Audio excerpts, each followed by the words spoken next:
ಸ್ನೇಹಿತರೆ ನಮಸ್ಕಾರ. ಕರ್ಣ ವಿಘ್ನಗಳನ್ನು ದಾಟಿ ಕರ್ಣ ಈಗ ವೀಕ್ಷಕರ ಮುಂದೆ ಬರೋದಕ್ಕೆ ಮುಹೂರ್ತ ಫಿಕ್ಸ್ ಆಗಿದೆ. ಇವತ್ತು ರಾತ್ರಿ 8 ಗಂಟೆಯಿಂದ ಕರ್ಣನ ಪ್ರಸಾರ ಶುರುವಾಗಲಿದೆ. ಇದು ಕರ್ಣ ಧಾರಾವಾಹಿ ತಂಡಕ್ಕೆ ಒಂದು ರೀತಿಯಲ್ಲಿ ಸಿಕ್ಕಂತಹ ಬಹುಮಾನನೋ ಅಥವಾ ಅಡ್ಡದಾರಿಯೋ ಅಥವಾ ಒಂದು ರೀತಿಯಲ್ಲಿ ಪುಕ್ಷಟೆ ಪ್ರಚಾರನೋ ಗೊತ್ತಿಲ್ಲ.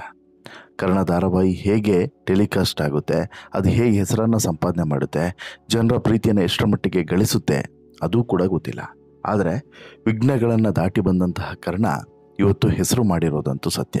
ಜೊತೆಗೆ ಒಂದಷ್ಟು ಅನ್ಯಾಯಗಳನ್ನು ಎದುರಿಸೋದಕ್ಕೆ ಕರ್ಣ ಈಗ ನಿಮ್ಮ ಮನೆಗೆ ಬರೋದಕ್ಕೆ ಸಿದ್ಧವಾಗಿದ್ದಾನೆ.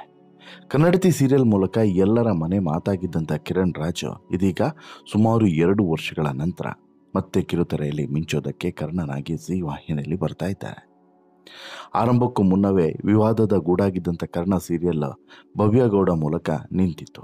ಭವ್ಯಗೌಡ ಈ ಅಗ್ರಿಮೆಂಟನ್ನು ಕಲರ್ಸ್ ವಾಹಿನಿಯ ಜೊತೆಗಿನ ಅಗ್ರಿಮೆಂಟನ್ನು ಉಲ್ಲಂಘನೆ ಮಾಡಿದ್ದಕ್ಕೋಸ್ಕರ ನಿಂತಿತ್ತು. ಆದರೆ ಈಗ ನ್ಯಾಯಾಲಯದಿಂದ ಮತ್ತು ಈ ಕಲರ್ಸ್ ವಾಹಿನಿಯಿಂದ ಗ್ರೀನ್ ಸಿಗ್ನಲ್ ಸಿಕ್ಕಂಥ ಕಾರಣಕ್ಕೋಸ್ಕರ ಜುಲೈ 3ರಂದು ಅಂದರೆ ಗುರುವಾರದಿಂದ ಕರ್ಣ ಕಿರುತೆರೆ ಲೋಕಕ್ಕೆ ಎಂಟ್ರಿಯನ್ನು ಕೊಡಲಿದ್ದಾನೆ. ಮಧ್ಯವಾರವೇ ಅಂದರೆ ಈಗಾಗಲೇ ಸಾಕಷ್ಟು ಸಮಯ ವೇಸ್ಟ್ ಆಗಿರೋದ್ರಿಂದ ಇನ್ನು ಮುಂದೆ ಕಾಯೋದು ಬೇಡ ಅನ್ನುವಂಥ ಕಾರಣಕ್ಕೋಸ್ಕರ ವಾರ ಮತ್ತು ಸಮಯ ಎರಡನ್ನೂ ಕೂಡ ನೋಡದೆ ಗುರುವಾರ ರಾತ್ರಿ 8 ಗಂಟೆಯಿಂದ ಕರ್ಣನ ಪ್ರಸಾರವನ್ನು ಶುರು ಮಾಡ್ತೇವೆ ಅನ್ನುವಂಥ ಘೋಷಣೆಯನ್ನು ಮಾಡಿದ್ದಾರೆ. ಇದಕ್ಕೆ ಸಂಬಂಧಪಟ್ಟಂಥ ಪ್ರೋಮೋವನ್ನು ಬುಧವಾರನೇ ರಿಲೀಸ್ ಮಾಡಿದರು. ಜೊತೆಗೆ ಕೇವಲ ಪ್ರೋಮೋ ಮಾತ್ರವಲ್ಲದೆ ಸಾಕಷ್ಟು ಮನವಿಗಳನ್ನು ಕೂಡ ಇಲ್ಲಿ ವೀಕ್ಷಕರ ಮುಂದೆ ಸೋಷಿಯಲ್ ಮೀಡಿಯಾದ ಮೂಲಕ ಇಟ್ಟಲಾಗಿತ್ತು ಅನ್ನೋದನ್ನು ಗಮನಿಸಬೇಕು. ಈ ಮೂಲಕ ಒಂದು ಕಿರಣ್ ರಾಜ್ ಅಭಿಮಾನಿಗಳು, ಮತ್ತೊಂದು ಕಿರುತೆರೆಯಲ್ಲಿ ಈ ಸೀರಿಯಲ್ಗಳನ್ನು ಇಷ್ಟಪಡೋರು, ನೋಡೋರು, ಪ್ರೀತಿಸೋರು ಇದ್ದಾರೆ ನೋಡಿ, ಅವ್ರಿಗೂ ಕೂಡ ಒಂದು ಸಂತಸ ಸುದ್ದಿ. ಪ್ರಮುಖವಾಗಿ ಭವ್ಯಗೌಡ, ನಮ್ರತಗೌಡ ಫ್ಯಾನ್ಸ್ಗೂ ಕೂಡ ಒಂದು ಖುಷಿಯ ವಿಚಾರ.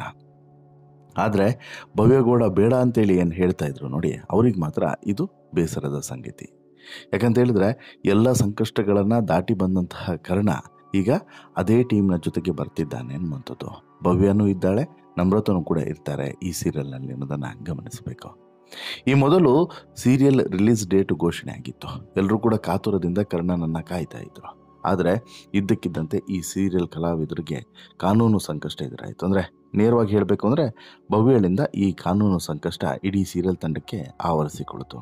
ಸೊ ದಟ್ಟು ಇಲ್ಲಿ ಎಲ್ಲ ಪ್ರೋಮೋಗಳನ್ನು ಕೂಡ ವಾಹಿನಿ ಡಿಲೀಟ್ ಮಾಡಬೇಕಾಗಿ ಬಂತು. ಜೊತೆಗೆ ಟೆಲಿಕಾಸ್ಟ್ ಮಾಡದೇ ಇರುವಂತಹ ಒಂದು ಸೂಚನೆಯನ್ನು ಕೂಡ ಕೋರ್ಟ್ ಕೊಟ್ಟಂಥ ಕಾರಣಕ್ಕೋಸ್ಕರ ಏನು ಮಾಡೋದು ಅನ್ನುವಂತಹ ವಿಚಾರ ತೋಚದೆ ಒಂದು ಕ್ಷಣ ಇಡೀ ಚಾನಲ್ಗೆ ಗೊಂದಲದ ಗೂಡಾಗಿ ಕೂತಿತ್ತು.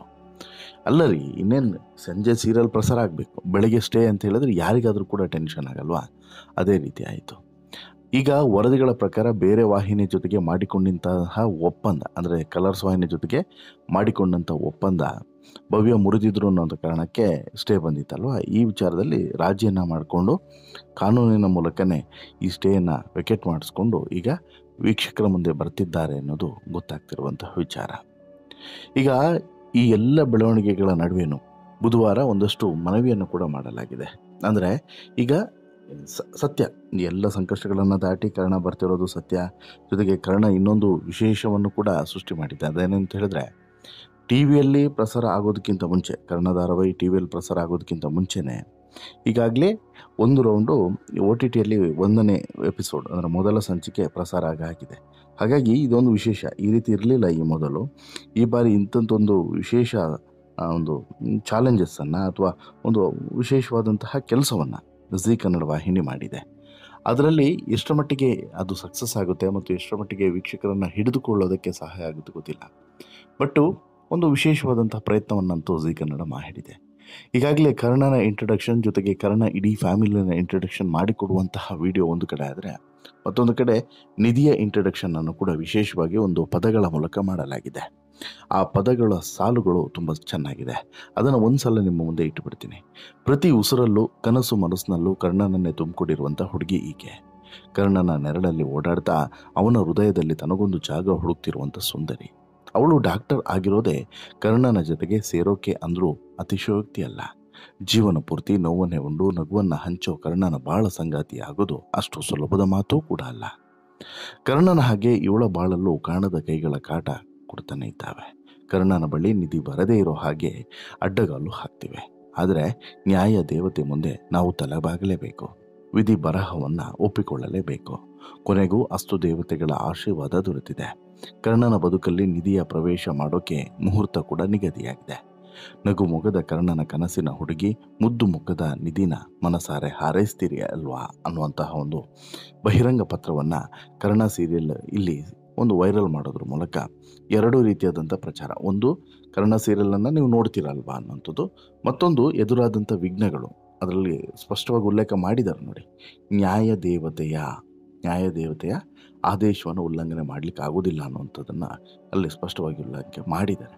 ಈಗ ಅಂತಿಮವಾಗಿ ಎಲ್ಲ ಗೊಂದಲಗಳು, ಎಲ್ಲ ಅಡ್ಡಿ ಆತಂಕಗಳು ದೂರ ಆದಂತಹ ಕಾರಣಕ್ಕೋಸ್ಕರ ಕರ್ಣ ಧಾರಾವಾಹಿ ಅಂದುಕೊಂಡಂತಾಗಿದ್ದರೆ ಜೂನ್ 16ಕ್ಕೆ ಪ್ರಸಾರ ಆಗಬೇಕಾಗಿತ್ತು. ಬಟ್ ಈಗ ಮೊದಲ ಎಪಿಸೋಡು ಪ್ರಸಾರ ಆಗಿದೆ. ಎಲ್ಲಿ? OTTಯಲ್ಲಿ ಪ್ರಸಾರ ಆಗಿದೆ.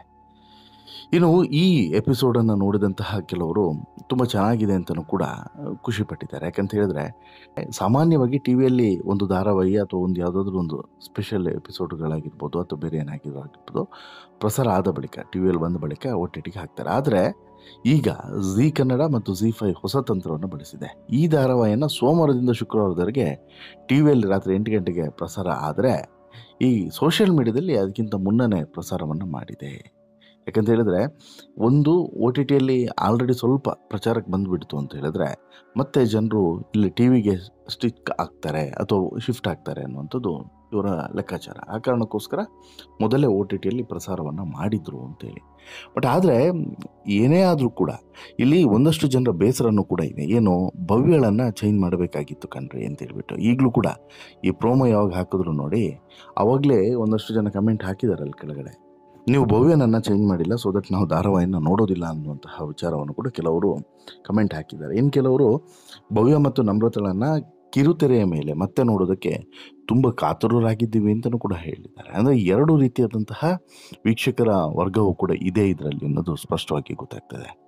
ಕರ್ಣ ಧಾರಾವಾಹಿಯ ಮೊದಲ ಸಂಚಿಕೆಯಲ್ಲಿ ಕರ್ಣನ ಫ್ಯಾಮಿಲಿಯನ್ನು ಪರಿಚಯ ಮಾಡಿಕೊಡಲಾಗಿದೆ. ಅಜ್ಜಿಯಾಗಿ ಆಶಾಲತಾ, ಕರ್ಣನ ತಂದೆ ರಮೇಶ್ ವಸಿಷ್ಠ, ಹೀಗೆ ಒಬ್ಬರಾದ್ಮೇಲೆ ಒಬ್ಬರು ಎಲ್ಲರನ್ನು ಕೂಡ ಪರಿಚಯ ಮಾಡಿಕೊಡುವಂಥದ್ದು. ಕರ್ಣನನ್ನು ಕಂಡ್ರೆ ತಂದೆಗೆ ಯಾಕೆ ಇಷ್ಟ ಇಲ್ಲ ಅನ್ನುವಂಥದ್ದು, ಜೊತೆಗೆ ಅವರ ಅಜ್ಜ ಇವರು ವೈದ್ಯರಾಗಿರುವಂಥದ್ದು, ಇವರು ಕೆಲಸ ಮಾಡುವಂಥ ಆಸ್ಪತ್ರೆ, ಇದರ ವಿಶೇಷತೆಯನ್ನು ಮೊದಲ ಸಂಚಿಕೆಯಲ್ಲಿ ಪರಿಚಯ ಮಾಡಿಕೊಡುವಂತಹ ಎಲ್ಲ ಚಿತ್ರಣವನ್ನು ಕೂಡ ಕೊಡಲಾಗಿದೆ.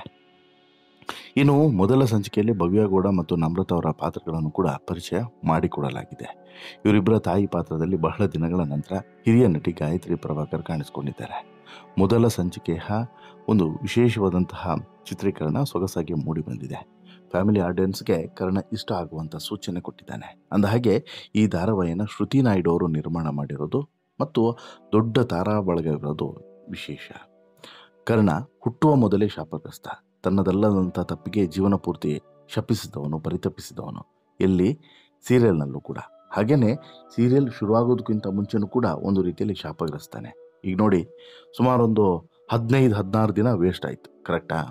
ಪ್ರಸಾರ ಆಗಬೇಕಾಗಿತ್ತು, 15-16 ದಿನ ವೇಸ್ಟ್ ಆಯಿತು. ಹಾಗೆ ನಿಜ ಜೀವನದಲ್ಲೂ ಕೂಡ, ಅಂದರೆ ಕರ್ಣನ ಸೀರಿಯಲ್ನ ನಿಜ ಜೀವನದಲ್ಲೂ ಕೂಡ ಇದೇ ರೀತಿ ಆಗಿರೋದು ಕಾಕತಾಳೀಯನೋ ದುರಂತನೋ ಗೊತ್ತಿಲ್ಲ.